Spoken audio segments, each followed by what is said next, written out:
ఆకర్ష కాదు, నిజాలు మాట్లాడుకుందాం, చరిత్ర మాట్లాడుకుందాం. ఒకే నియోజకవర్గంలో 3 సార్లు పోటీ చేసి గెలిచిన ఎమ్మెల్యేలు ఈ జిల్లాలో 3. ఒకేసారి ఒకే నియోజకవర్గంలో వరుసగా 3 సార్లు పోటీ చేసి గెలిచిన నేతలు 3.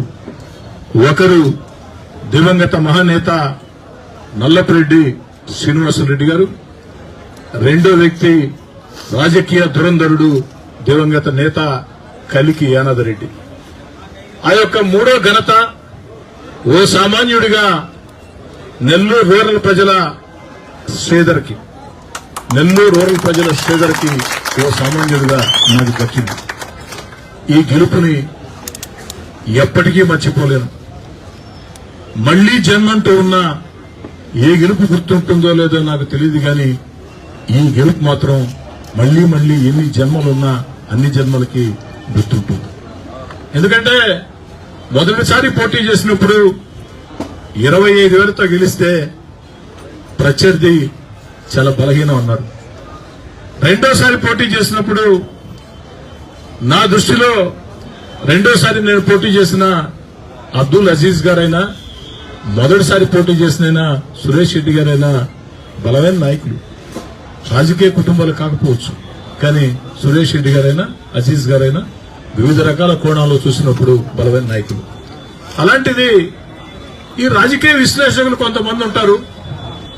వారు చెప్తే ఎంతమంది ఓట్లేస్తారో నాకు తెలియదు, కానీ వారి భాష ఓన్లీ టీ బంకుల వద్ద, కూల్డ్రింక్ షాపుల వద్ద జరుగుతూ ఉంటుంది. తమకి తాము అప్రకటిత మేధావులను ప్రకటించుకుంటూ ఉంటారు. వారందరూ చెప్పిన మాట, ఆ 2 ఎన్నికల్లో బలహీన అభ్యర్థులు ఆ గెలిపే ఉంది. ఇప్పుడు తగిలడు చూడండి, బొమ్మ ఆట ఆడిస్తారు చూడండి. ఎన్నికల యంత్రాంగం ఆయనకి కొట్టిన పిండి, ఆయన పోల్ మేనేజ్మెంట్ అసాధారణం. ఆహా ఓహో, ఆయన కోసం రాష్ట్రంలో ఉండే బడా కాంట్రాక్టర్లందరూ దిగుతారు. గ్రామానికి, డివిజన్కి, కాలనీల్ని దత్తత తీసుకుంటారు. 5 రోజుల్లో గేమ్ చేంజర్ ఆయన అని చాలా మంది చాలా మాట్లాడారు. పాపం ఆదాల ప్రభాకర్ రెడ్డి గారి గురించి, వారి గురించి నేనేం పొరపాటు మాట్లాడటం. వారు మాట్లాడారు లేదో, కానీ వారి పక్కన వ్యక్తులు మాట్లాడారు.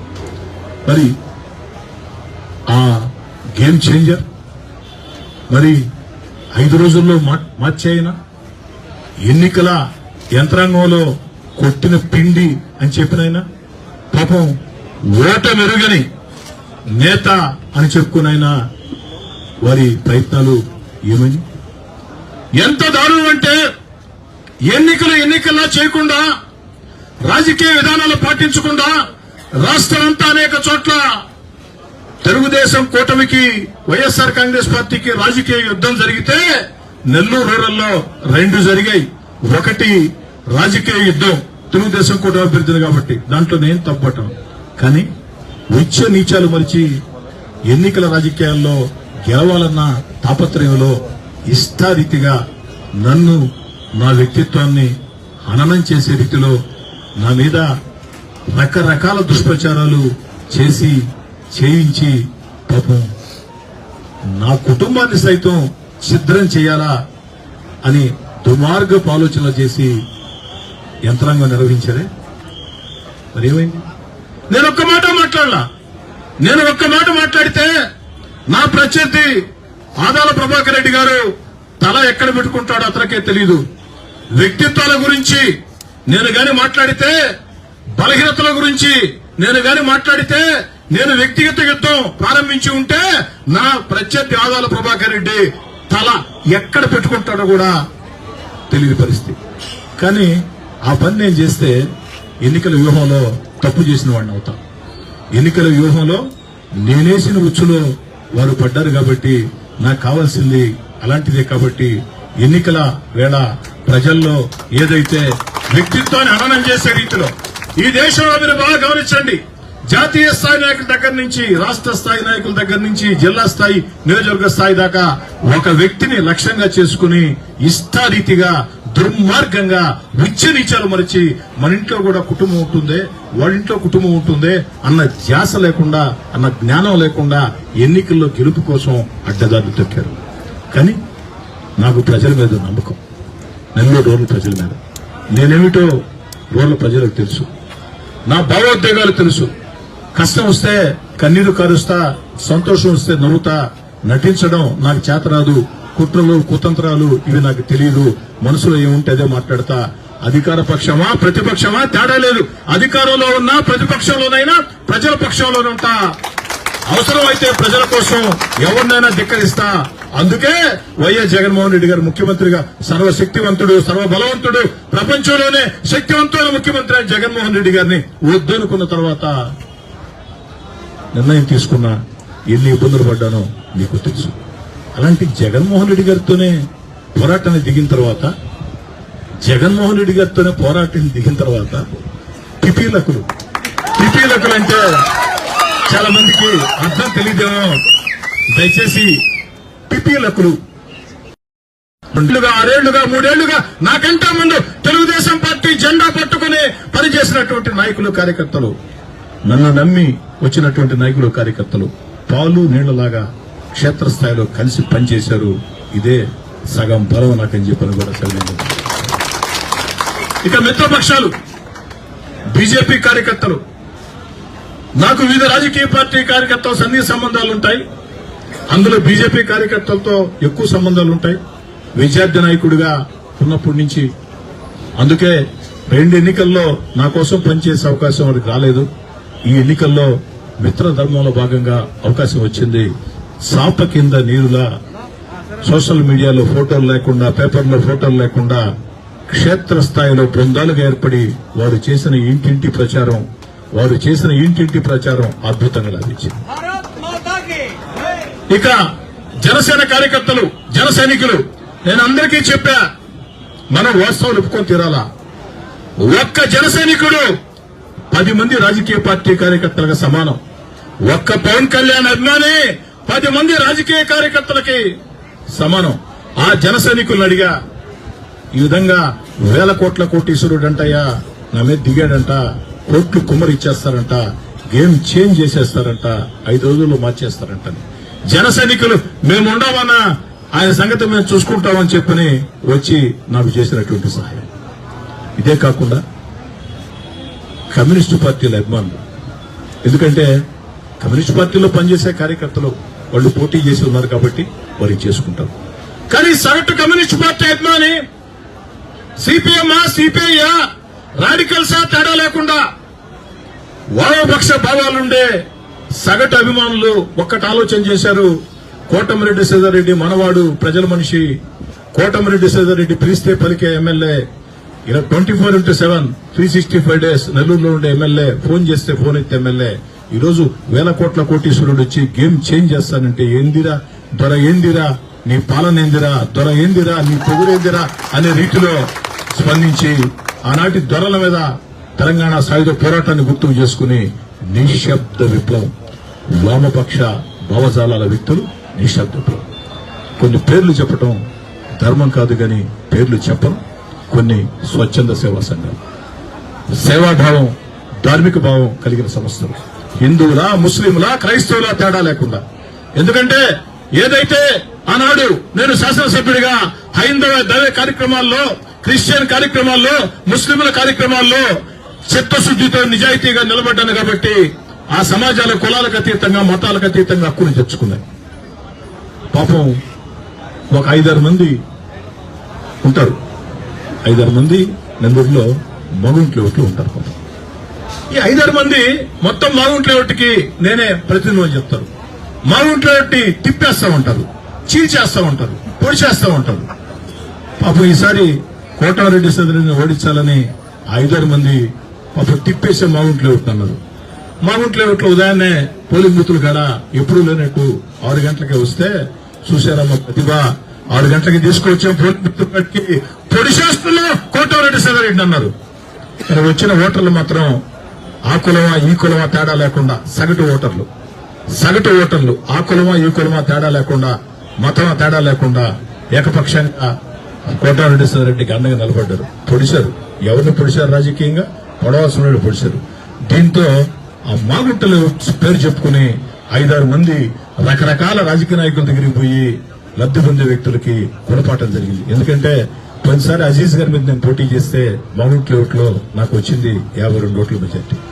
అంతకుముందు సురేష్ రెడ్డి గారి మీద పోటీ చేస్తే 70 ఓట్ల మెజార్టీ. ఇప్పుడు వచ్చింది ఎంతంటే చాలా తక్కువ, 512 ఓట్ల మెజార్టీ. 512 ఓట్ల మెజార్టీ.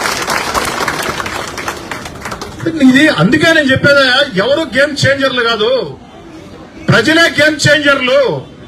ఈ క్రెడిట్ ప్రజలకు పోద్ది, నాకు రాదు, మరొకరికి రాదు. ప్రజలు అన్ని చూస్తూ ఉంటారు. ఇదుల్లోకి రాకపోవచ్చు, మాట్లాడకపోవచ్చు, కుటుంబాలతో కాపురం చేసుకోవచ్చు. టీవీల్లో ఎవరేం మాట్లాడుతున్నారా, పత్రికల్లో ఎవరేం మాట్లాడుతున్నారా, రోడ్డు మీద పోతుంటే నాయకుల ప్రవర్తన ఏ విధంగా ఉంటుందా, కారులో పోతుంటే ఏ విధంగా ఉంటుందా, పెళ్లిళ్లు కమంత్రాలు వస్తే ఏ విధంగా ఉంటుందా, అన్ని చూస్తూ ఉంటారు. చూసిన రోజు నిర్ణయం తీసుకున్నారు. అందుకే నెల్లూరు రూరల్ ప్రజలంతా ఒకవైపు, అలా 100 మంది ఒకవైపు, రూరల్ ప్రజలంతా ఒకవైపు, పార్టీలకి, కులాలకి, మతాలకు అతీతంగా. ముఖ్యంగా వైఎస్ఆర్ కాంగ్రెస్ పార్టీలో ఈ రోజు కూడా కీలకంగా పనిచేస్తున్నటువంటి రూరల్ నియోజకవర్గంలో ఉండే అందరూ నేను చెప్పను కానీ కొంతమంది ముఖ్య నాయకులు నాకు సహాయం చేశారు. వారు యాక్చువల్ గా బహిరంగంగా పార్టీలోకి వస్తామని చెప్పారు. కానీ వారిని చేర్చుకోవటం అనేది అక్కడికే నాకు అప్పటికే బలమైన నాయకత్వం ప్రాంతాల్లో ఉంది. వీరిద్దరి మధ్యన కోఆర్డినేషన్ కుదరదని వారిని ఒక సహకారం అడిగాను. మీరు నాకేమీ చేయాల్సిన అవసరం లేదు, మీరు మీ పార్టీ అభ్యర్థి కోసం గట్టిగా పనిచేయండి, అవసరమైతే బూతులు కూడా నా మీద కూడా దాడికి రండి, నేనేం అనుకోను, మావిడ మీద దాడికి రండి, మేమే అనుకోము, అక్కడ మార్కులు సంపాదించుకోండి, కానీ ఒక్కటి మాత్రం మీరు నాకు సాయం చేయాలంటే చెప్పను అన్నారు కొంతమంది. ఏమిటంటే ఒక ముఖ్యమైన విషయం ఉంది. ఆ ముఖ్యమైన విషయంలో అవతల ప్రత్యర్థి ఓ మాట మీకు చెప్తాడు, నేను ఓ మాట చెప్తా. ఈ రెండిట్లో ఆయన మాట పాటిస్తే మీరు నాకు చేసినట్టు కాదు, నా మాట పాటిస్తే నాకు చేసినట్టన్నా. పాపం నికరంగా ఓ 7 మంది ముఖ్య నేతలు మాత్రం మాటకు కట్టుబడ్డారు, మాటకు నిలబడ్డారు. ఆ యొక్క 2 రోజుల ముందు జరిగినటువంటి పోల్ మేనేజ్మెంట్ లో వారు పనిచేసింది వైఎస్ఆర్ కాంగ్రెస్ పార్టీకైనా వారు నా మాట విన్నది మాత్రం నేను చెప్పినట్టే చేశారు. కాబట్టి ఆ 7 మందికి ప్రత్యేకంగా ధన్యవాదాలు. రాజకీయంగా మిమ్మల్ని నేను ప్రోత్సహించలేకపోవచ్చు కానీ ఖచ్చితంగా మీరు చేసే సహాయాన్ని వ్యక్తిగతంగా గుర్తుంచుకుంటారని చెప్పని మనం చేస్తున్నాం. ఇక ఈ సందర్భంగా నేను నా వెంట నడిచిన నాయకులు, కార్యకర్తలకు ఒక మాట. ఏమిటా మాట అంటే, ఎట్టి పరిస్థితుల్లో కక్ష సాధింపులకు తెగవద్దు, ఎట్టి పరిస్థితుల్లో కక్ష సాధింపులకు తెగవద్దు. ఎన్నికల్లో మనకు వ్యతిరేకం చేశారని వేధింపులకు గురి చేయొద్దు, ఎన్నికల్లో మనకు వ్యతిరేకం చేశారని వేధింపులకు గురి చేయొద్దు. ఎన్నికలన్న తర్వాత ఎవరికి నచ్చిన పార్టీకి వారు చేసుకుంటారు. కానీ మీ అందరి ఆవేదన, బాధ అర్థమైంది. పార్టీ పరంగా కాకుండా వ్యక్తిగా నన్ను లక్ష్యంగా చేసుకుని నన్ను, నా కుటుంబాన్ని ఛిద్రం చేసే రీతిలో వీడియోలు వైరల్ చేయించి ఏదైతే సోషల్ మీడియాలో 3 కోట్ల రూపాయలు డబ్బు ఇచ్చి ఎంత పెట్టారో లెక్క మాత్రం 3 కోట్లు ఇచ్చి చేసిన వ్యక్తులందరికీ నాకు బాధ ఉంది. నేను కాదనలేదు. ఎందుకంటే నా మీద ప్రచారం చేసిన వ్యక్తులకి నా వ్యక్తిత్వం తెలుసు. కానీ అయినా కూడా నిండు మనసుతో, మంచి మనసుతో వదిలేద్దాం. బైబిల్ సూక్తిని అందరూ గుర్తు తెచ్చుకోండి, బైబిల్ సూక్తిని అందరూ గుర్తు తెచ్చుకోండి. నీ నాశనం కోరుకున్న వాళ్ళ బావు కోసం ప్రార్థిద్దాం, నీ నాశనం కోరుకున్న వాళ్ళ బావు కోసం ప్రార్థిద్దాం. శత్రువులను సైతం ప్రేమిద్దాం, శత్రువులను సైతం ప్రేమిద్దాం. దయచేసి నా వెంట నడిచే నాయకులు, కార్యకర్తలారా, ఇదేదో విలేకరుల సమావేశంలో పెద్ద మనిషి అన్న ముసుగు తొడుక్కోవాలని చెప్పే మాటలు కాదు, గుండె లోతుల్లో నుంచి చెప్తున్నా. ఎవరైనా సరే నెల్లూరు రూరల్ నియోజకవర్గంలో నా మాట కాదని, ఎన్నికల్లో వ్యతిరేకం చేశారని ప్రత్యర్థులను వేధిస్తే అలాంటి వ్యక్తుల్ని నా గడప మెట్లు కూడా ఎక్కనివ్వను. మళ్లీ మళ్లీ చెప్తున్నా, నా గడప మెట్లు కూడా ఎక్కనివ్వను. ఎన్నికలు అయిపోయాయి, ముగిశాయి, ప్రజలు మనతో ఉన్నారు. మనం చేయాల్సింది ఉన్నాయి. ఏమిటి మనం చేయాల్సిందంటే, ఒకటి, నా కోసం కష్టం చేసిన కార్యకర్తల గౌరవం, సంక్షేమం. ఎందుకంటే కార్యకర్త భుజం మీదే చెయ్యేస్తా వస్తానే రా షాబీర్ భాయ్, రా రావణన్న, రా శంషు భాయ్ అంటే కుదరదు. కొంతమంది కార్యకర్తలకు గౌరవం సరిపోతుంది, ఎందుకంటే కాస్త స్థిమితంగా ఉంటారు కాబట్టి. కానీ తెల్ల చొక్కా వేసుకున్నటువంటి ఆ కార్యకర్త ఆ తెల్ల సొక్కా వెనక కన్నీళ్లు నాకు తెలుసు, కుటుంబంలో ఉండే పరిస్థితులు నాకు తెలుసు, వాళ్ళ ప్రతి ఇంటికి వెళ్లి ఉన్నాను. కాబట్టి రూరల్ నియోజకవర్గంలో నా కోసం కష్టం చేసిన, ముఖ్యంగా 13 నెలలు నేను నేరుగా ముఖ్యమంత్రి వైఎస్ జగన్మోహన్ రెడ్డి గారితో సాగించిన యుద్ధంలో నా వెంట నడిచినటువంటి నాయకులు, కార్యకర్తలు, అది తెలుగుదేశం పార్టీ నాయకులు, కార్యకర్తలు కావచ్చు, నన్ను అనుభవించిన వాళ్ళు కావచ్చు, ఆఖరిలో పొత్తు ధర్మంలో భాగంగా బీజేపీ జనసేన కార్యకర్తలు కావచ్చు, వారందరి రుణం తీర్చుకోవాలి. వారి గౌరవం, సంక్షేమం కోసం రక్తం దారపోస్తానని చెప్పని గత ఐదేళ్లుగా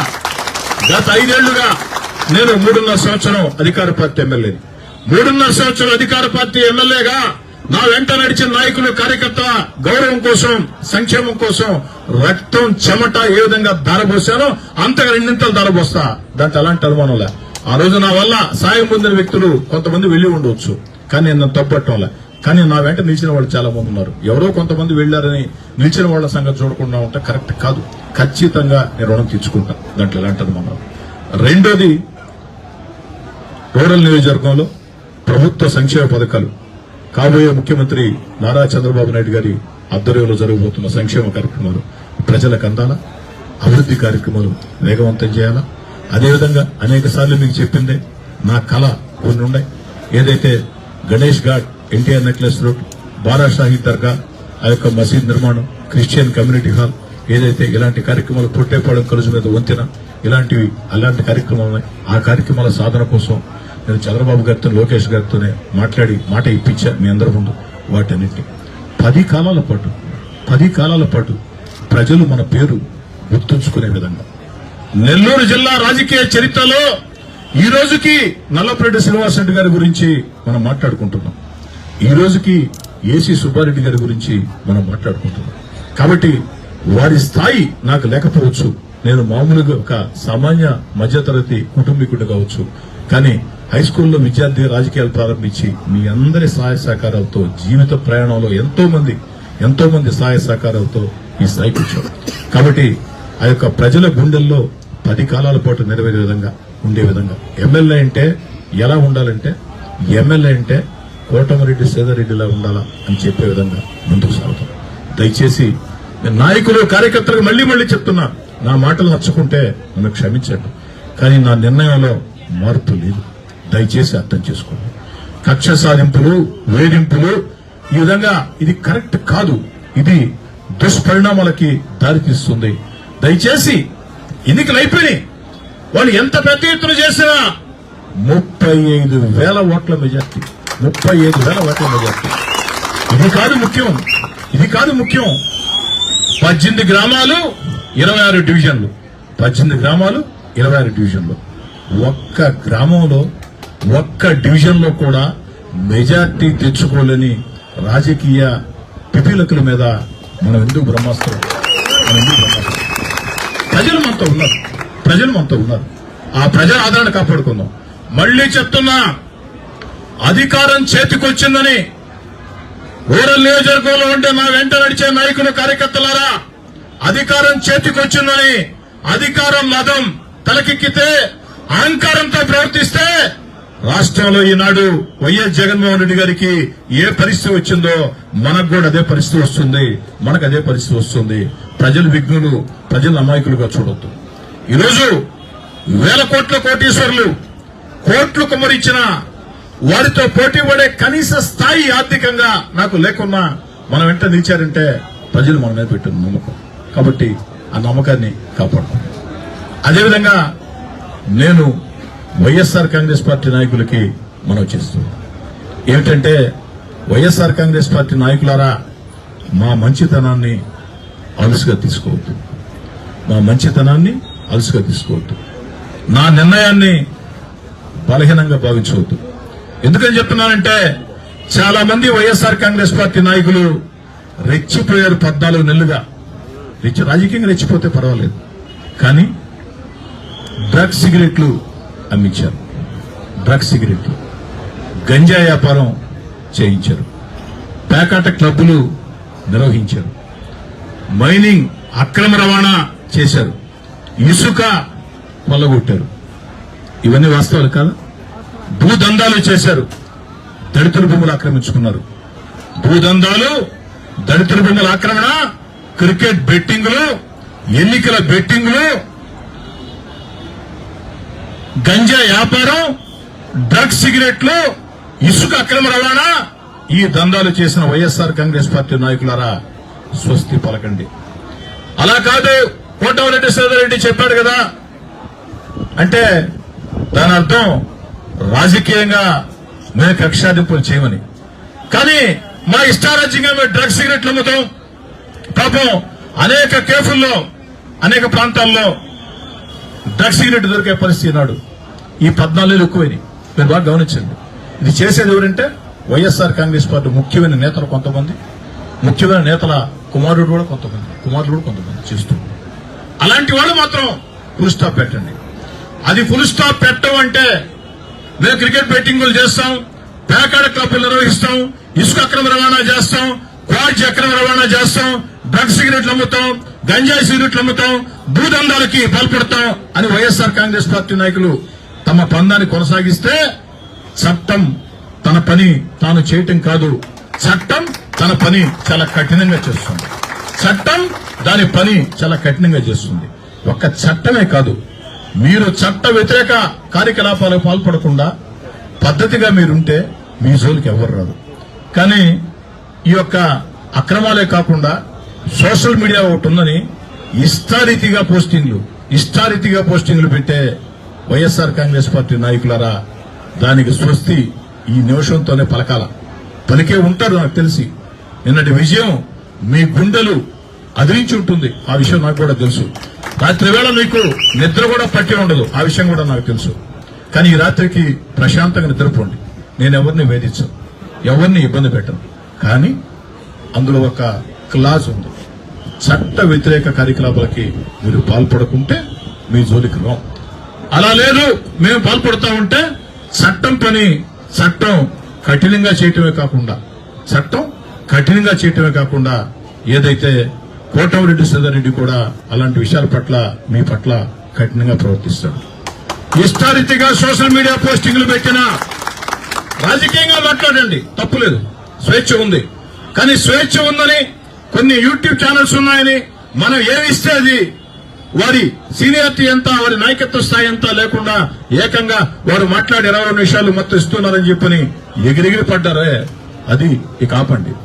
అది గాని చేస్తే, ఆ చట్ట వ్యతిరేక కార్యక్రమాలు చేస్తే డ్రగ్స్, సిగరెట్ అమ్మే వాళ్ళని వదలం, గంజాయి వ్యాపారం చేసే వాళ్ళని వదలం, ఇసుక అక్రమ రవాణా, బని అక్రమ రవాణా చేసే వాళ్ళని, పేకాట క్లబ్బులు నిర్వహించే వాళ్ళని, క్రికెట్ బెట్టింగులు పాల్పడే వాళ్ళని, అదేవిధంగా కిరసనాయిల్ అక్రమ రవాణా చేసేవాళ్ళను కూడా. ఎందుకంటే కొంతమంది వైఎస్ఆర్ కాంగ్రెస్ పార్టీ నాయకులు పెట్రోల్, కిరోసిన్ ఏదైతే అక్రమ రవాణా పాల్పడుతూ ఉన్నారు వారిని మాత్రం వారు మానుకుంటే ఓకే. మీరు గతంలో చేసి ఉండొచ్చు, ఇప్పుడు సాగు.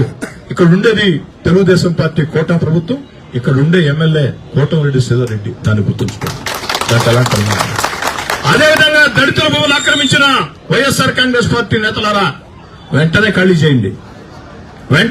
చేయండి. ఎవరు ఆక్రమించారో నాకు తెలుసు. 3 వైఎస్ఆర్ కాంగ్రెస్ పార్టీ కార్పొరేటర్లు, వారికి అర్థమై ఉంటుంది, టీవీలో, ఫేస్బుక్ లో చూస్తూ ఉంటారు. 3 వైఎస్ఆర్ కాంగ్రెస్ పార్టీ కార్పొరేటర్లు స్థలం చెప్పంటావు, స్థలం ఎందుకని ఆక్రమించున్నారు, ₹1,00,00,000. కాబట్టి వెంటనే ఆ దళితుల భూముల్ని వదిలేయండి. అట్లా కాదు మా ఇష్టం వచ్చినట్టు చేస్తామంటే వీలు కాదు. అదేవిధంగా నేను మళ్లీ చెప్తూ ఉన్నా, కక్ష సాధింపులు, వేధింపులు, వెంటాడటం నెల్లూరు రూరల్ ఎమ్మెల్యే కార్యాలయం నుంచి జరగవు. ఒకవేళ నా వాళ్ళు ఎవరైనా చేసినా నా గడప మెట్లు కూడా ఎక్కనివ్వను.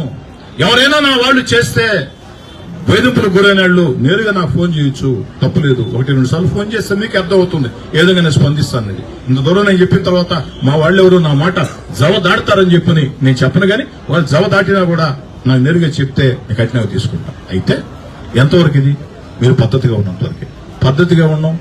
మా అక్రమాలు మేము చేస్తాం, మా చట్టం వ్యతిరేకాలు మేము చేస్తాం, మిమ్మల్ని ఎవరు ఏం చేస్తాం అనుకుంటే ఎవరు మిమ్మల్ని కాపాడలేరు. దాంట్లో ఎలా అంటారు, ఎవరూ కాపాడలేరు. కొంతమంది చెప్తూ ఉన్నారంట వైఎస్ఆర్ కాంగ్రెస్ పార్టీ నాయకులు, కోటమిరెడ్డి శ్రీధర్ రెడ్డికి మాకు పడదు. జిల్లాలో చాలా మంది తెలుగుదేశం పార్టీ ఎమ్మెల్యేలు మాకు తెలుసు, కీలక నేతలతో మాకు బంధాలు ఉన్నాయి, బంధుత్వాలు ఉన్నాయి. నాయనా ఇది రూరల్ రా తమ్ముడు. నా పేరు కోటమిరెడ్డి సేదరెడ్డి, సంటిగాడు లోకల్.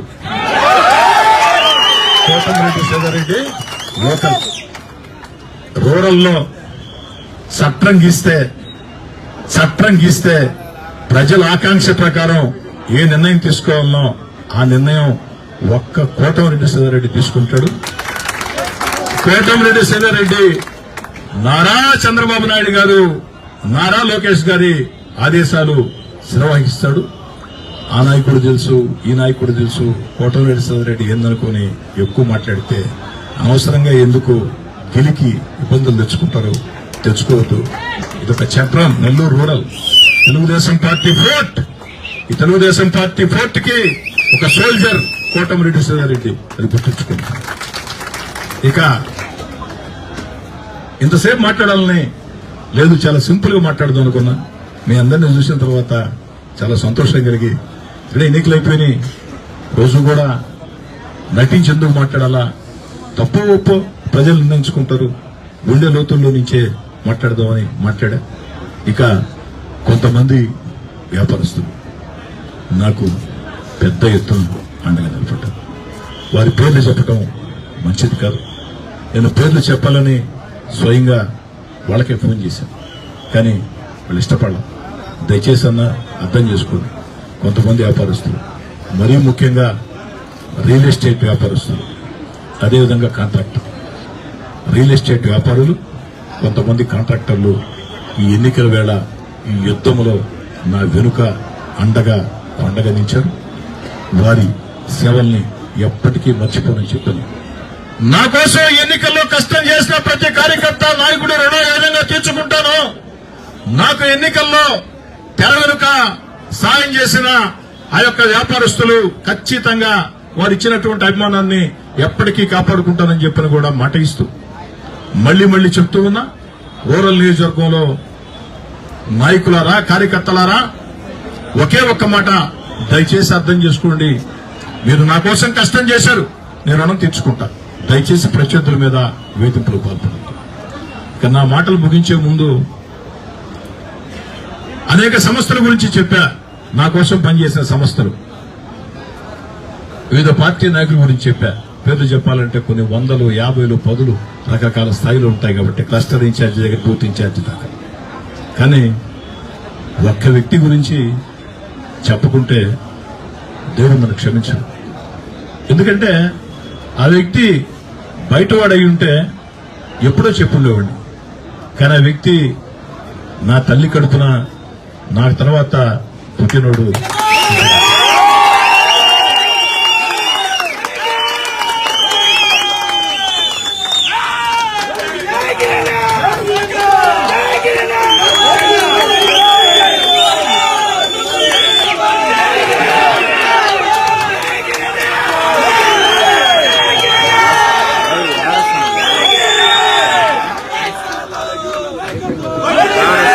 నా తమ్ముడు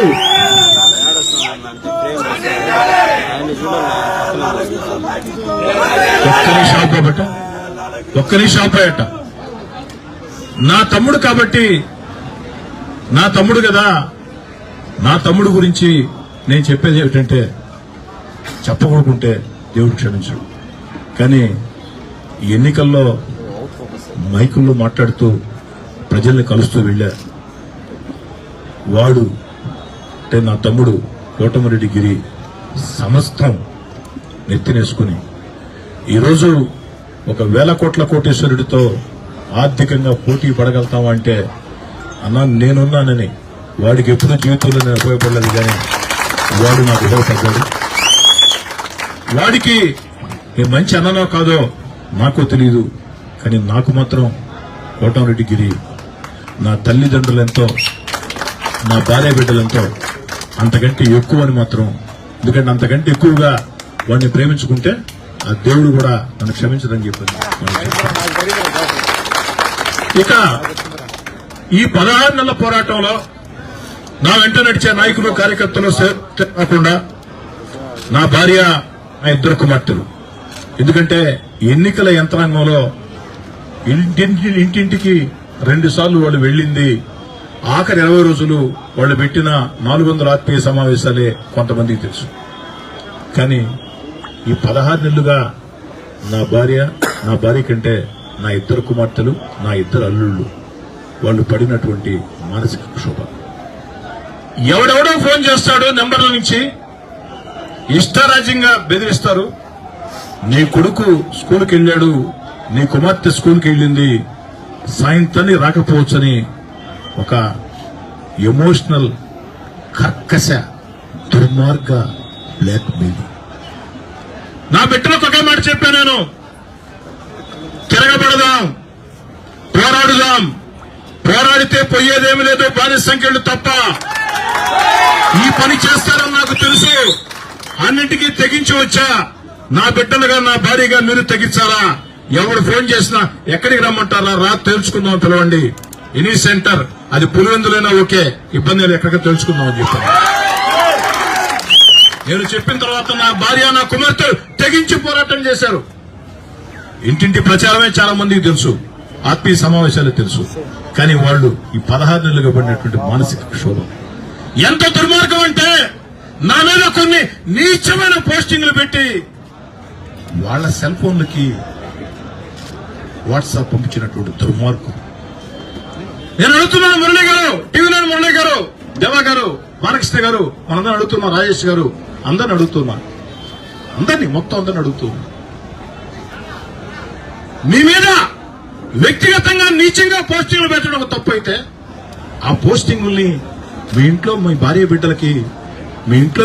బిడ్డలకి సెండ్ చేయటం ఎంతవరకు తప్పు, ఎంత దుర్మార్గం తప్పు. అయినా కూడా నా భార్య, నా 2 బిడ్డలు, నా 2 అల్లుళ్ళు తెగించి పోరాటం చేశారు. పోరాటం మా రక్తంలో ఉంది.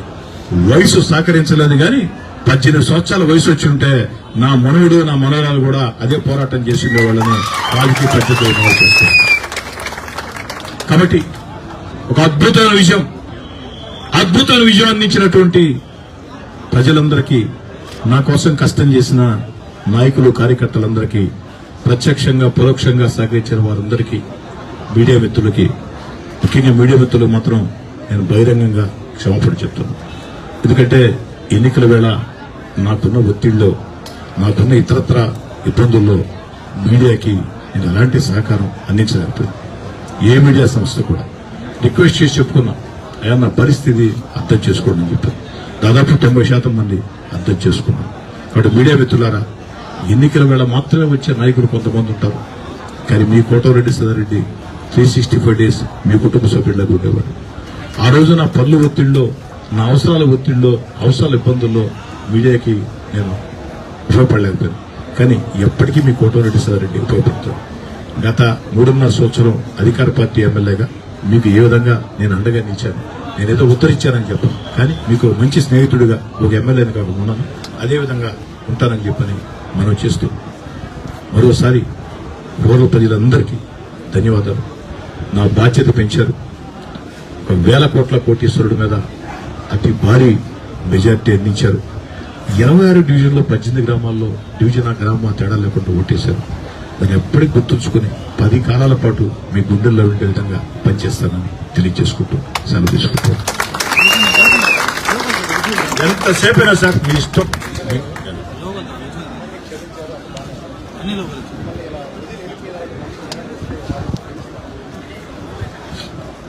ఊహాజనిత ప్రశ్నలకి జవాబులు ఇవ్వటం నాకు ఇష్టం లేదు.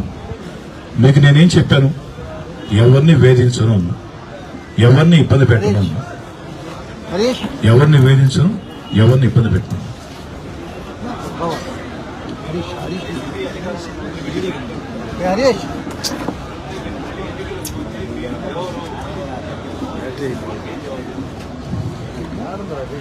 తమ్ముడు TV5 రాజేష్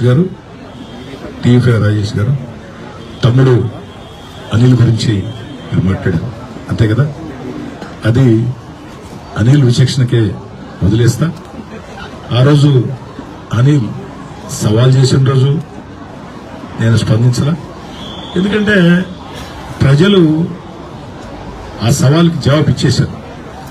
కాబట్టి సవాల్ విసిరిన వ్యక్తులు నిర్ణయాలు తీసుకోవాలి తప్ప దాని మీద నేను కామెంట్ చేసి ముందే పాపం జిల్లాలు దాటి వేరే జిల్లాకి వెళ్లి అక్కడ కూడా భారీగా ఓడిపోయి 7 అసెంబ్లీ సీట్లు వైసీపీ ఓడిపోయి బాధలో తమ్ముడు అనిల్ ఉంటే ఆ బాధలో ఉన్న తమ్ముడు అనిల్ని మరింత వ్యాఖ్యలు చేయడం నాకు ఇష్టం లేదు. దయచేసి అర్థం చేసుకోండి.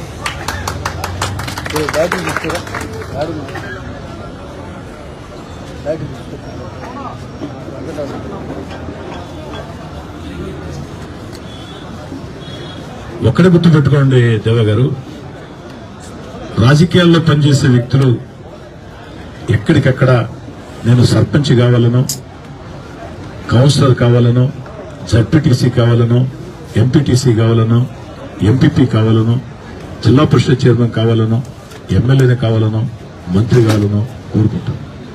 ముఖ్యమంత్రి కావాలని అతి తక్కువ మంది కోరుకుంటారు. ఎందుకంటే ముఖ్యమంత్రి అనేది చాలా పెద్ద పోస్ట్, దానికి అనేక రకాల అనుభవాలు ఉండాలి కాబట్టి మిగతాయి. కాబట్టి మంత్రి పదవి మీరు ఆశీతం లేదా అంటే నేను ఆశీతం లేదని చెప్తే అది పచ్చి అబద్ధం. ఖచ్చితంగా ఆశిస్తాం. కానీ నిర్ణయం చంద్రబాబు గారి ఇష్టం, చంద్రబాబు గారి ఆదేశాలే శిరోధారి.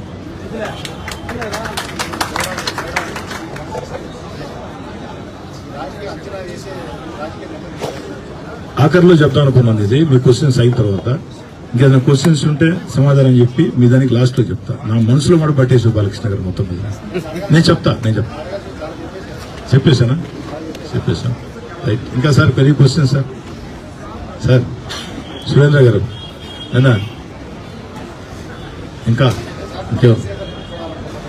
నేను కొత్త సేదారెడ్డి కాదు, గతంలో ఏ సేదారెడ్డి ప్రదే సేదారెడ్డి నేను వచ్చు.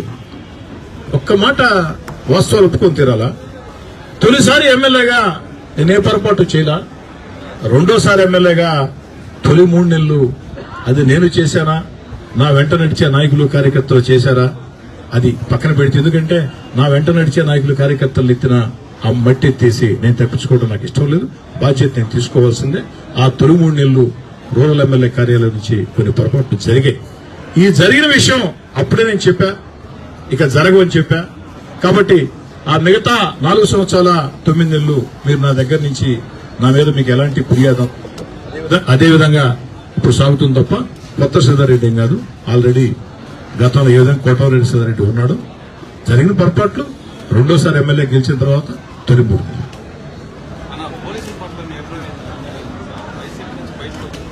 అమ్మా ఒకటి నేనేమంటానంటే పోలీసులు మనం తప్పట్టేదానికి లేదు. అధికారంలో ఎవరుంటే వారికి వాళ్ళు సహకరించక తప్పదు. కానీ కొంతమంది అధికారులు శృతిమించి సహకరించారు, కొంతమంది అధికారులు శృతిమించి శాసించారు. అయితే నేను మాత్రం ఒక్క మాట చెప్పదలుచుకున్నా. రూరల్ నియోజకవర్గంలో ఎన్నికల వేళ నాకు ఏ ఒక్క పోలీస్ అధికారి, ఎస్పీ గారైనా, డిఎస్పీ గారైనా, సిఐలైనా, ఎస్ఐలైనా ఏ ఒక్క పోలీస్ అధికారి కూడా నెల్లూరు రూరల్ నియోజకవర్గంలో నన్ను గాని నా వెంట నడిచే నాయకులు కార్యకర్తలు గాని ఇబ్బంది పెట్టాలా. దాంట్లో ఎలాంటి అనుమానంలా ఖచ్చితంగా దానికి ధన్యవాదాలు తెలియజేస్తూ ఉన్నా. మిగతా చోట్ల పెట్టారేమో నాకు తెలియదు, కొన్ని దగ్గర పెట్టినట్టు నా దృష్టికి కూడా వచ్చింది. అయితే రూరల్ నియోజకవర్గంలో మాత్రం ఎస్పీ గారి దగ్గర నుంచి, డిఎస్పీ గారి దగ్గర నుంచి, అటు నగర డిఎస్పీ కావచ్చు, రూరల్ డిఎస్పీ కావచ్చు, అదేవిధంగా నా కాన్స్టిట్యూన్సీలో ఉండే సీఏలు కావచ్చు, ఎస్ఐలు కావచ్చు, వారందరూ కూడా నాకు సహకరించారు. అంటే దాని అర్థం నాతో కొమ్మక్కయ్యారని కాదు. వాళ్ళు నిష్పక్షపాతంగా ఎన్నికల కమిషన్ నియమ నిబంధనలు పాటించి, ఏ విధంగా నిష్పక్షపాతం వాళ్ళు పనిచేశారో అదే నేను కోరుకున్నా. అది జరిగింది.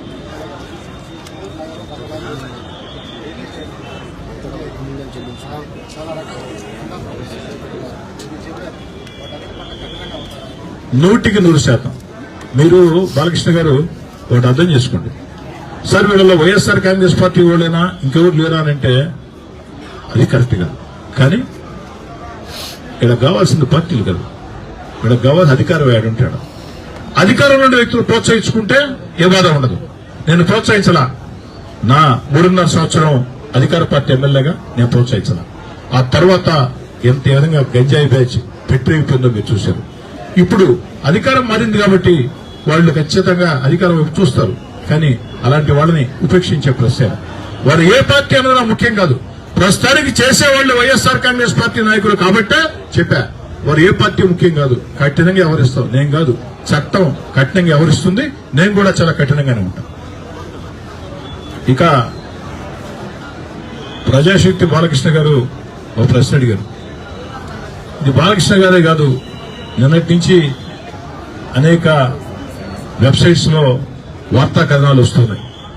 ఏమిటంటే ఎంతో మంది సెఫాలజిస్టులు ఎన్నికల ముందు 120, 130, 160 కూడా చెప్పారు. అదేవిధంగా చాలా మంది అటు వైఎస్ఆర్ కాంగ్రెస్ లో ఎన్ని వస్తాయని చెప్పారు.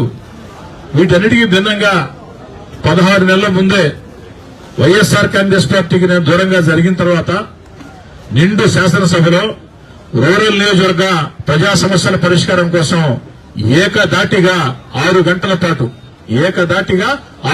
పాటు నిలబడి చేతిలో ప్లే కార్డు పట్టుకుని మాట్లాడే అవకాశం కల్పించమని, నా సమస్యలు పరిష్కరించమని, ఆ ప్రజా సమస్యలు పరిష్కరించమని స్వయంగా ముఖ్యమంత్రి గారిని కోరిన తీరు. ఆ సందర్భంలో మందబలం మా చేతిలో ఉందని వైఎస్ఆర్ కాంగ్రెస్ పార్టీ శాసనసభ్యులు దుర్మార్గంగా, దౌర్జన్యంగా, అవమానకరంగా నన్ను అవమానించడమే కాకుండా నా కుటుంబ సభ్యుల్ని నీచంగా తిట్టడమే కాకుండా మార్షల్స్ పెట్టి గెట్టివేయించే తీరు. ఆ గెట్టివేసిన తర్వాత శాసనసభ ఆవరణలో మీడియా సమావేశంలో ఒక మాట చెప్పారు. అయ్యా, మరో 3 రోజుల్లో గ్రాడ్యుయేట్స్ ఎన్నికల ఫలితాలు రాబోతున్నాయి. 108 నియోజకవర్గాలు. ఈ నియోజకవర్గాల్లో మొత్తం 3 గ్రాడ్యుయేట్స్ ఎన్నికల్లో ఏదైతే ఉత్తరాంధ్ర కావచ్చు, నెల్లూరు, రాయలసీమ కావచ్చు, తెలుగుదేశం పార్టీ ఘన విజయం సాధించబోతుంది. ఇది రాబోయే ఎన్నికలకి ఒక సూచిక అని చెప్తే నా సైడ్ పిచ్చోడు చూసినట్టు చూశారు. కానీ 3 గెలిచాం.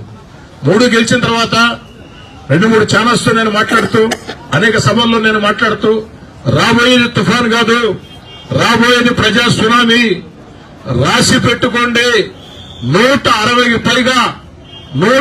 పైగా ఎమ్మెల్యే స్థానాలు, దాంతోపాటు 57% ఓట్లు, 57% ఓట్లతో వైఎస్ఆర్ కాంగ్రెస్ పార్టీ ప్రతిపక్షాలకు వస్తాయి. వైఎస్ఆర్ కాంగ్రెస్ పార్టీ ఆ తేడాతో ఓడిపోతుంది. 57% ప్రతిపక్షాలకు వస్తాయి, 40% వైఎస్ఆర్ కాంగ్రెస్ పార్టీ దాటబడి. ఎన్నికల 2 రోజుల ముందు కూడా చెప్పా, కౌంటింగ్ 2 రోజుల ముందు కూడా టీవీ5 అడిగితే 40% ఓట్ బ్యాంక్ వైఎస్ఆర్ కాంగ్రెస్ పార్టీకి దాటదు అని చెప్పని అదే జరిగింది. 40% వైఎస్ఆర్ కాంగ్రెస్ పార్టీకి దాటలా, 57% ఓట్లు దాదాపుగా కూటమికి వచ్చాయి. 160కి పైగా స్థానాలు వచ్చాయి. ఇది ఆ యొక్క ప్రజలతో నిరంతరం తిరిగిన తర్వాత నాకు ఉన్నటువంటి అభిప్రాయమే చెప్పా, అదే నిజమైంది. అయితే బాలకృష్ణ గారు అన్నారు ఇది ముందే ఊహించి నిర్ణయం తీసుకున్నారని. బాలకృష్ణ గారు అధికారం కోసం నేను పార్టీ మారేవాడిని అయితే 5 ఏళ్లు ప్రతిపక్షంలో ఉన్న జగన్ గారి వెంట ఆ రోజు 23 మంది ఎమ్మెల్యేలు వెళ్లిపోయారు. కానీ మీ కోటమిరెడ్డి శ్రీధర్ మాత్రం ప్రతిపక్షమైన జగన్ గారితోనే ఉన్నాడు. జగన్ గారి వెంట నడిచారు. ఇబ్బందులు పడ్డాం, కేసులు పెట్టించుకున్నాం, పోరాటాలు చేశాం. మరి గెలిచిన తర్వాత చాలా ఊహించాం. అభివృద్ధి కార్యక్రమాలు అనేక రకాలుగా రూరల్ నియోజకవర్గం పరిగెత్తిస్తుందని, నాకు ప్రాముఖ్యత ఉంటుందని, నాకు ప్రాముఖ్యత లేకున్నా, నా ప్రాముఖ్యత లేకున్నా అంతకు 2 రూరల్ నియోజకవర్గంలో నిధులు ఇస్తారని. కానీ దురదృష్టం, రూరల్ నియోజకవర్గంలో ఎక్కడ అభివృద్ధి చేయలేని పరిస్థితి. ఆ పరిస్థితుల్లో నేను వద్దు అనుకున్న వైఎస్ఆర్ కాంగ్రెస్ పార్టీని. అయితే నేను పార్టీ మారాలని నిర్ణయం తీసుకుంటే 16 నెలల ముందే మారాల్సిన అవసరం లే. 16 నెలలు కూడా జగన్మోహన్ రెడ్డి గారితో నటించి, ఎందుకంటే మన జిల్లాలో అలవాటు ఉంది, మీకు తెలుసు. గత ఎన్నికల వేళ ఆదాల ప్రభాకర్ రెడ్డి గారు, జగన్ రెడ్డి గారు ఒక రౌడీ, కోటమిరెడ్డి ఒక రౌడీ అన్నారు. కరుపత్తిపాడులో ఉదయం 8 గంటలకి 8:30కి ప్రచారార్థం దిగాడు. సాయంకాలం కండువ ఒప్పుకున్నాడు. అప్పటికే ఆయన చేతిలో తెలుగుదేశం పార్టీ బీఫారం ఉంది. ఇది ఎట్లుంటుందంటే మామూలుగా ఒక మంచి కథ ఒకటి ఉంది. ఒక అబ్బాయి పిలిపించి పెళ్లి చూపులకు పోయారంట. అమ్మాయి నచ్చిందంట, కుటుంబాలు నచ్చినాయి, అన్ని మాట్లాడుకున్నాయి. నిశ్చార్థం అయిపోయింది, నలుగు అయిపోయింది. పెళ్లి పెట్టుకుని కూర్చున్నాడు. మంత్రాలు చదివేశారు. ఆఖరిలో అయ్యారు ఏం చెప్పాలంటే, ఆయన మాంగళ్య తంతున అంట దీవెనలు ఇస్తుంటే ఆ తాలిబుట్ట ఆ బిడ్డ అబ్బాయికి ఇస్తారు. ఆ అబ్బాయి అమ్మాయికి కట్టాలి. ఆ అబ్బాయి ఆ తాలిబుట్టు పెరుగుకొని జేబులు వేసుకొని పరుగు. ఆ పని నేను చేయరా. ఆ పని ఆ పని నేను చేసి ఉండొచ్చు, కానీ వద్దు అనుకున్నా. జగన్మోహన్ రెడ్డి గారితో ప్రయాణం చేయటం నాకు సాధ్యం కాదు అనుకున్నా. పిచ్చిగా ప్రాణంగా ప్రేమించే జగన్మోహన్ రెడ్డి గారిని విభేదాలు వచ్చాయి, మనసులు కలవనప్పుడు ఆఖరి దాకా జగన్ గారితో ఉండి నేనెందుకు మోసం చేయాలా? ఏం జగన్ గారిని అధికారాన్ని వదిలితే ఏమవుతుంది? అణిచేస్తారా అని ఒక సవాలుగా తీసుకుని అణచివేత తిరుగుబాటు తప్పదు. ఒక బాల్ ని గట్టిగా నెలకేసి కొడితే ఎంత వేగంగా కొడితే అంత పైకి లేస్తుంది. పోరాటాల్లో పెరిగా. 8th క్లాస్ స్టూడెంట్ గా విఆర్ఐ స్కూల్లో 8th క్లాస్ స్టూడెంట్ గా ఎమర్జెన్సీ ఎత్తివేసిన తర్వాత ఆనాడు ఎమర్జెన్సీలో కేరళలో రాజన్ అనే ఒక విద్యార్థిని పోలీసులు చంపితే దాని మీద దర్యాప్తు చేయించాలని విద్యార్థి సంఘాలు ఆందోళన చేస్తే ఆ 8వ క్లాస్ విద్యార్థిగా నాకు ఊహ తెలియని రోజుల్లో దాంట్లో పాల్గొని వంటం పోలీస్ స్టేషన్ లో అరెస్ట్ అయ్యి ఉన్న వ్యక్తి. అనేక పోరాటాల జీవితంలో చేశాం, అనేక మందిని చూశాం. కాబట్టి నాకు నచ్చితే చిన్నవాడైనా గౌరవిస్తా, నచ్చకుంటే ఎంత పెద్దవాడైనా గడ్డిపోతుంది. సంస్థలో ఫోన్ చేసి నాకు కట్టేసి కొట్టుకుంటా తీసుకోబోతాను ఒకడు, ఇంకపోతే సీడీఓడు దిగేశారంటే 2 ఇద్దరు డిఎస్పీలు ఇన్ఛార్జీలంటే లాస్ట్ కి మా ఊరికి పోయి సారెడ్డి కాస్తులు ఏముండే సారెడ్డి కాస్తులు పాటుపడాలి ఉండే కోటలు ఎగ్జిజర్ పెట్టుకున్నాయి. ఆయనకి ఏం లేవు, ఆయనకుండా ఏంటంటే దాంట్లో 5 ఉందా ఐదు చూడండి ఈ చూడండి ఎన్నో ప్రయత్నాలు చేశారు. ఏమైంది? ఇందాకే చెప్పానండి మీకు, నా భార్య నా కుమార్తెలకే ఫోన్లు చేసి ఇష్టారాజ్యంగా బెదిరించారు. దుర్మార్గంగా సోషల్ మీడియా పోస్టింగ్లు వాళ్ళకి సెండ్ చేశారు. అంతకంటే దారుణం. వాటికే భయపడ్డా. నా మీద పోటీ చేసిన ప్రత్యర్థులు దాన్ని గుర్తించకుండా మేం పెద్ద తోపు చించేస్తాం, పొడి చేస్తాం, 5 రోజులు మార్చేస్తాం, ఆహా ఓహో. నైనా మన గురించి మనం కాదు చప్పట్లు కొట్టుకోవాల్సింది, జనం కొట్టాలి చప్పట్లు. మనకు మనం చప్పట్లు కొట్టుకుంటే అదెట్ట మన ఇప్పుడు మనం మోగించుకుంటే ఏమవుద్ది? మన పుట్టు ఇంకేం. ఇన్ని అడగండి సార్.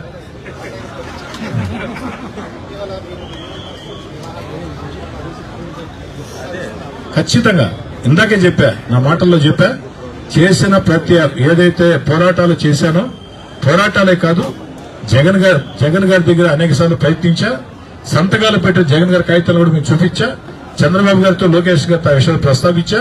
వారు హామీ ఇచ్చారు. నాకు ఇవ్వటమే కాదు, నెల్లూరులో ఇద్దరు కూడా వేరు సభల్లో కోటమిరెడ్డి రెడ్డి గారు హామీలు ఇచ్చాం, వీటిని నెరవేరుస్తామని చెప్పారు. ఖచ్చితంగా నెరవేర్చుకుంటాం. ఏ మురళి గారు? 10 నిమిషాలు అంటాం సార్. నాకు అసలు అన్ని వచ్చినా ఇంకేమన్నాయా?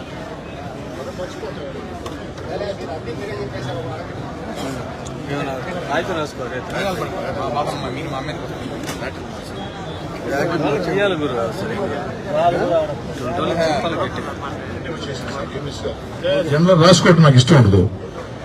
అంటే రాసుకోవడం ఎందుకో నాకు కొంచెం అవమానంగా భావిస్తాను. అదొకటి విలేకరులు ఇంటర్వ్యూలో పెడితే ఆ క్వశ్చన్లు అడుగు, ఆ రిక్వెస్ట్ నాకు అడిగి ఉండవు, మీ ఇష్టం వచ్చినట్టు అడుగాయని చెప్తాను. అందుకని ఏమన్నా అయినా ఎందుకంటే భావోద్వేగాల ప్రెస్ మీట్ కదా ఇది ఒక రాజకీయ ప్రెస్ మీట్ కాదు సార్.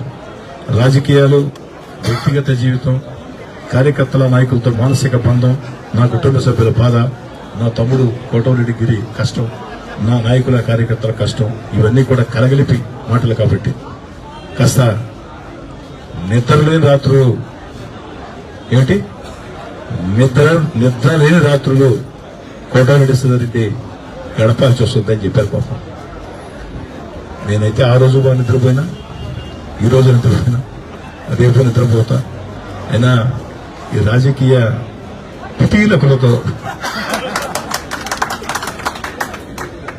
పిటీలకులు అల్పులు ఇంకా తక్కువ పదం డిక్షనరీ చూసుకోవాలన్నా కూడా.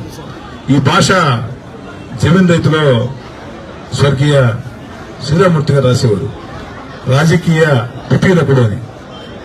అంటే కాస్త విమర్శించాలంటే నాకు అర్థమయ్యేది కాదు. రోజు వెళ్ళా పెద్ద ఆయన బాగుండేవాడు అన్నా. ఈ రాజకీయ పిటీలకుడు అంటే ఏంటంటే ఆయన కాస్త గౌరవంగా ఒక భాష చెప్పాడు, నాటుగా ఒక భాష చెప్పాడు.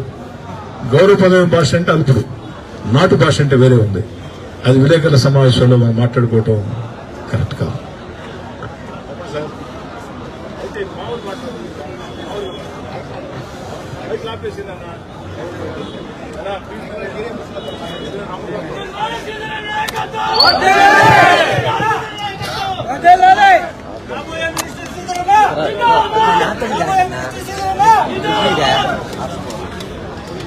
ఇది కొట్టనా ఏది కొట్టచ్చు